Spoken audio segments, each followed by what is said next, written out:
বন্ধুরা, ভগবান কি কখনো তার ভক্তের জন্য রথ থামিয়ে দেন? শুনতে অবিশ্বাস্য লাগলেও পুরীর রথযাত্রার ইতিহাসে এমন এক ঘটনা আজও অমর হয়ে আছে। সেই ভক্তের নাম হলো শালবেগ। তিনি জন্মসূত্রে ছিলেন মুসলিম, তবুও তার ভক্তির কাছে জাতি, ধর্ম, প্রথা সব কিছুই হার মেনেছিল। এবং আজও রথযাত্রার দিন জগন্নাথ দেবের নন্দী ঘোষ রথ এক বিশেষ স্থানে কয়েক মুহূর্তের জন্য থেমে যায়। বিশ্বাস করা হয় সেই স্থানেই রয়েছে ভক্ত শালবেগের সমাধি। কিন্তু কে ছিলেন এই শালবেগ? কিভাবে তিনি জগন্নাথের সবচেয়ে প্রিয় ভক্ত হয়ে উঠলেন?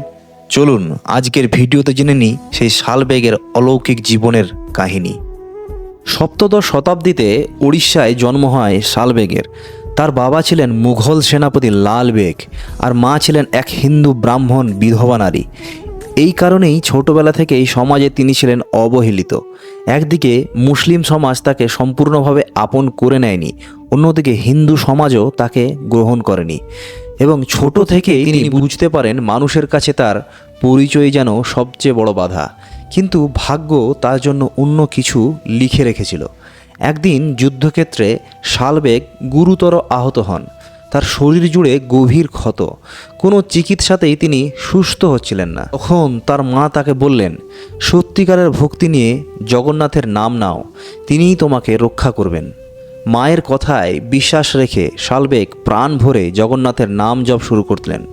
কয়েকদিন পর আশ্চর্যজনকভাবে তিনি সুস্থও হয়ে উঠলেন। সেই মুহূর্ত থেকে তার জীবন সম্পূর্ণরূপে বদলে যায়।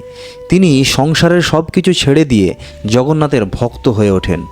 দিন রাত তিনি ভগবানের নাম গান গাইতে থাকেন। তিনি অসংখ্য ভজনও রচনা করেন, যেগুলো আজও উড়িষ্যার ঘরে ঘরে, মন্দিরে মন্দিরে গাওয়া হয়। কিন্তু তার জীবনের সবচেয়ে বড় দুঃখ ছিল তিনি কখনো পুরীর জগন্নাথ মন্দিরে প্রবেশ করতে পারতেন না, কারণ তার জন্ম মুসলিম পরিবারে এবং তিনি একজন মুসলিম। তাই মন্দিরের দরজা তার জন্য চিরকাল বন্ধ ছিল। কিন্তু শালবেগের বিশ্বাস ছিল, মন্দিরের দরজা মানুষ বন্ধ করতে পারে, কিন্তু ভগবানের দরজা কেউ বন্ধ করতে পারে না। তাই তিনি মন্দিরের বাইরে বসেই জগন্নাথের উদ্দেশ্যে ভজন গাইতেন। কথিত আছে তার ভজন শুনে অনেকের চোখে জল এসে যেত। এরপর আসে সেই ঐতিহাসিক রথযাত্রা। শালবেগ বৃন্দাবন থেকে পুরী ফিরছিলেন, যাতে তিনি রথে থাকা জগন্নাথের দর্শন করতে পারেন। কিন্তু পথ অনেক দীর্ঘ ছিল। তিনি বুঝতে পারলেন সময় মতো পৌঁছাতে পারবেন না। তখন তিনি কাঁদতে কাঁদতে প্রার্থনা করলেন, হে প্রভু, আমি যদি পৌঁছাতে না পারি তবে অন্তত আমার জন্য একটু অপেক্ষা করবেন। এদিকে পুরীতে শুরু হয়ে গেছে রথযাত্রা। হাজার হাজার মানুষ রথ টানছেন, নন্দী ঘোষ রথ এগিয়ে চলছে। হঠাৎ এমন এক ঘটনা হলো যা শুনে আপনি চমকে যাবেন। হঠাৎ করেই রথ থেমে গেল এবং হাজার মানুষের রোগ শক্তিতেও রথ এক চুলও নড়ল না। রাজা, পুরোহিত, সেবায়েত সকলেই বিস্মিত, কেন রথ চলছে না? কেউ উত্তর দিতে পারলেন না। সেই সময় ক্লান্ত, ধূলিধূসর অবস্থায় সেখানে পৌঁছালেন শালবেগ। তিনি দূর থেকে জগন্নাথকে প্রণাম করলেন, চোখে জল নিয়ে গাইতে লাগলেন তার প্রিয় ভজন। কথিত আছে ভক্তের দর্শন পাওয়ার সঙ্গে সঙ্গে রথ আবার নিজের থেকে চলতে শুরু করে। এখানে উপস্থিত সবাই বিস্ময়ে স্তব্ধ হয়ে যান এবং সেদিন সবাই উপলব্ধি করেন ভগবানের কাছে জাতি নয়, ভক্তিই সবচেয়ে বড় পরিচয়।